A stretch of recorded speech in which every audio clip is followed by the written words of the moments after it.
सर्व पत्रकार बांधवांना तानाजी तांब्यांचा साष्टांग नमस्कार. आज आपण आलो आहोत नारायणगाव येथे. नारायणगाव मधील तुळजाभवानी सांस्कृतिक कला केंद्र. थोडं करेक्शन करतो, हे नारायणगाव नाही, कांदळे आहे. 14 नंबरचा परिसर आहे. 14 नंबर कांदळी वडगावच्या हद्दीत येणारं ग्रामपंचायतच्या हद्दीत येणारं तुळजाभवानी सांस्कृतिक कला केंद्र.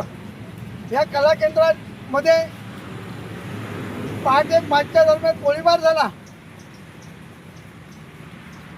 गोळीबार करण्यामागचा हेतू काय होता?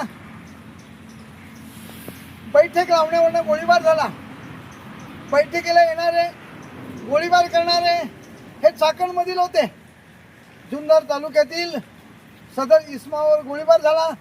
तो इसम ओतूरचा होता, फिरोज शेख म्हणून. माझी जुन्नर तालुक्यातील पोलीस प्रशासनाला विनंती आहे आणि प्रामुख्याने ज्यांच्या अंडर हे कला केंद्र येतं ते नारायणगाव पोलीस स्टेशन, या पोलीस स्टेशनला मी विनंती करतो की साहेब, जुन्नर तालुका ही छत्रपती शिवाजी महाराजांची जन्मभूमी आहे आणि या जन्मभूमीमध्ये जर गोळीबार होत असेल तर सर्वसामान्य नागरिकांनी न्याय कोणाकडे मागायचा? मागील वर्षापूर्वी पेमदारा येथील कला केंद्र आपण बंद पाडला. तुमचंच माध्यम सर्व पत्रकार बांधवांचं होतं. त्यावेळी सुद्धा मोरे साहेब, मिथुनजी, काकाजी, आपण हा मुद्दा उचलून धरला आणि त्या माध्यमातून आपण ते कला केंद्र पेमदाराचं बंद पाडलं.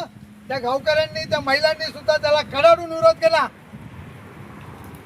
मग मध्ये कुठेतरी मला असं वाटतंय की तुळजाभवानी कला केंद्र जर कांदळी वडगावच्या हद्दीत येते, ग्रामपंचायत कांदळी वडगाव असेल, मग कांदळी वडगावचे ग्रामस्थ, नेते मंडळी ह्या कला केंद्राला विरोध का करत नाही? मग याला राजकीय कोणाचा वरदास्त आहे का? त्या माध्यमातून हे चाललेलं आहे का? याची सर्व पोलीस प्रशासनाने आणि आजी माजी लोकप्रतिनिधींनी याची योग्य वेळी दखल घ्या. आज पहाटे गोळीबार झालाय, इथून पुढे केव्हाही गोळीबार होईल याची आता जुन्नर तालुक्यात शाश्वती राहिली नाही. छत्रपती शिवाजी महाराजांचा हा जुन्नर तालुका जन्मभूमी आणि या शिवाजी महाराजांच्या, छत्रपती शिवाजी महाराजांच्या जुन्नर तालुक्यात हे चाललंय काय? माझी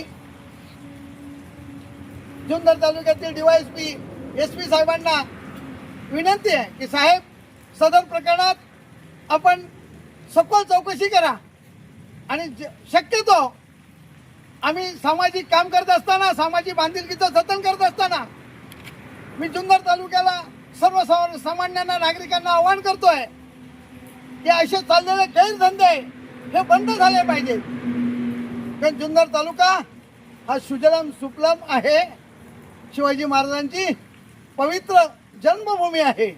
ह्या जन्मभूमीत असे गैरव्यवहार होता कामा नये, ही माझी विनंती आहे. आपण थोडं पुढे जाऊया कला केंद्राच्या दिशेने. या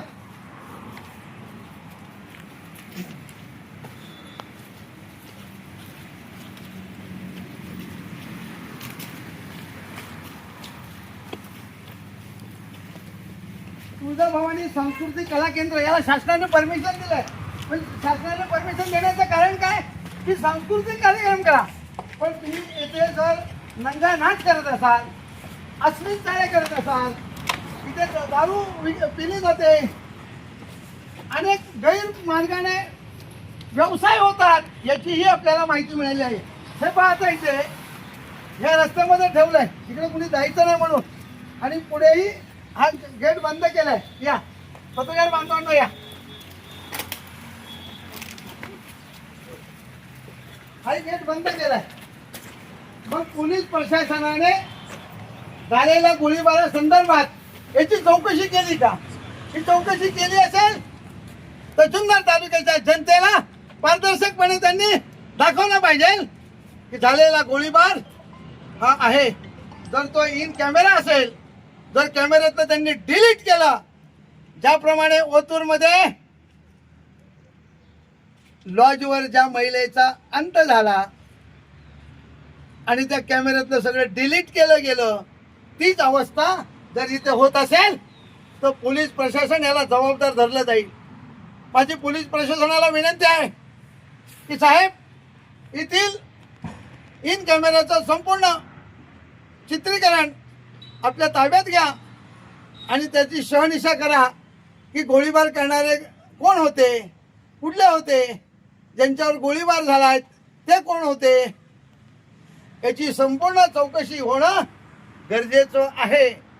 आणि कांदळीच्या ग्रामस्थांना आणि सरपंचांना मी विनंती करतोय की आपण येणाऱ्या 15 ऑगस्टच्या ग्रामसभेत ठराव घ्या आणि त्या ठरावाच्या माध्यमातून सदर चाललेलं कला केंद्र बंद करण्यात येईल असा ठराव घेऊन महाराष्ट्र शासनाला पाठवून द्या, कला केंद्र बंद होईल.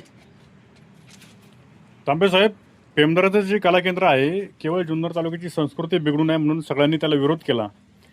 असं असताना इथं मात्र वारंवार अशा घटना घडतायत. मग त्या कला केंद्राला एक नाही आणि ह्या कला केंद्राला एक नाही असं का? मोरे साहेब, पेमदऱ्याचंही कला केंद्र बंद करायला आपण होता आणि मी होतो आणि पेमदऱ्यातील ग्रामस्थ महिला आणि पुरुषांनी ते कला केंद्र बंद केलं. मग जर हे कांदळी वडगावच्या अत्तरकीत येत असेल आणि ह्या कला केंद्राला जर ते ग्रामस्थ विरोध करत नसतील तर मग याला कुणाचा राजकीय वरदहस्त आहे का? मग कुणाच्या माध्यमातून हे चाललेलं आहे हे जुन्नर तालुक्यातील सर्वसामान्य जनतेला समजलं पाहिजे की ह्या तुळजाभवानी कला केंद्राला कुणाचा वरदहस्त आहे, कुणाच्या माध्यमातून हे चालवलं जाते. चालवा, आमचा चालवण्याबद्दल वाद नाही, पण त्या कला केंद्रामध्ये जर अवैध मार्गाने अवैध धंदे होत असतील, चुकीचे धंदे होत असतील तर त्याला जुन्नर तालुक्यातील सर्वसामान्य नागरिक आणि समाजसेवक कडाडून विरोध करणार.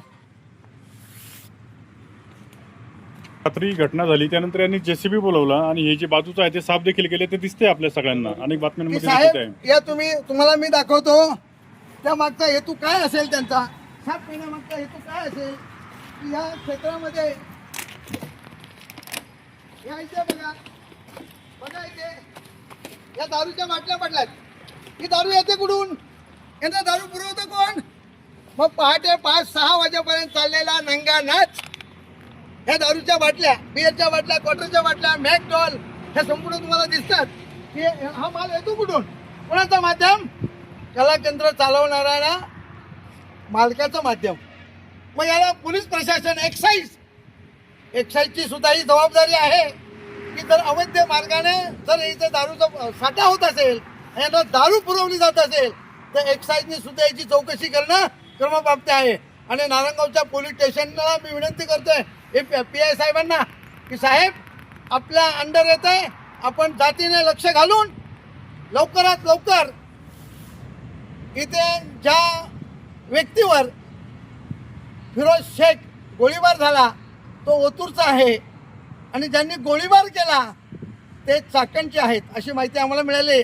पण त्याची डिटेल इन्फॉर्मेशन घेऊन आणि संपूर्ण जे CCTV फुटेजमध्ये जे काय आलं असेल त्याचं चित्रीकरण करून ते जनतेसमोर आलं पाहिजे आणि पारदर्शकपणे काम झालं पाहिजे.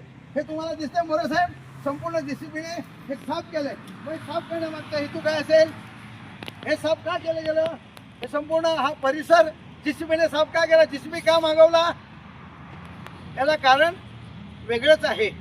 तर माझी आपल्या पत्रकार बांधवांना विनंती आहे की आपण जुन्नर तालुक्याची परंपरा, छत्रपती शिवाजी महाराजांच्या जन्मस्थळाची पाईक आहात आपण आणि ती राखण्यासाठी आपण इथं आलात, त्याबद्दल मी तुम्हाला धन्यवाद देतो. आणि अन्यायाविरोधात आपण सतत हा लढा असा चालू ठेवू. आणि कांदळी वडगावच्या ग्रामस्थांना मी विनंती करतोय की 15 ऑगस्टच्या येणाऱ्या ग्रामसभेमध्ये आपण ठराव घ्या की सदर तुळजाभवानी कला केंद्र आमच्या कांदळी वडगावच्या ग्रामपंचायतच्या अंडर नको, बरखास्त करा.